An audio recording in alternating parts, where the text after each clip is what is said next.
Bugun sizlar bilan kategoriya yozishga bo'yicha video olamiz. Hop, kategoriya o'zi nima degan savolingiz bor. Misol uchun bilmaganlar ham borda. Kategoriya to'plamlarning nomida, misol uchun suv to'plami, uning ichida har xil anaqalar bor. Rangli suv, gazli suv, balotar suvlar, konstlar to'plami ichiga ruchka balotarlar kirib ketadi. Bu ham ko'pchilik narsa qisqacha qilib aytgan. Hop, buni yaratish uchun buni akkaunt bo'limiga o'tamiz. Bu yerdan kategoriya bo'limiga kirib olamiz. Mana ochiladi oyna. Pastda siz yaratgan kategoriyalar bo'ladi va bu yerda qidirish va qo'shish bor. Mana bu yerda plus tugmasi turibdi, ko'k rangli. Shuni bosamiz va bu yerda yangi kategoriya qo'shish deb turibdi. Hop, kategoriya nomini kiriting deb qo'yibdi. Kiritamiz. Misol uchun birinchisiga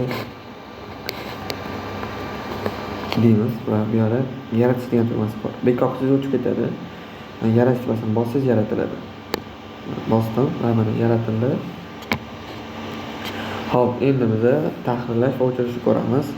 Bu yerda ko'rib turganingizdek, burchakda 3 nuqtalar bor. O'sha nomning to'g'risidagi 3 nuqtani bosamiz. Bosganda mana ikkita narsa ochiladi. Bizga tahrirlash va o'chirish. Birinchi tahrirlashni ko'ramiz.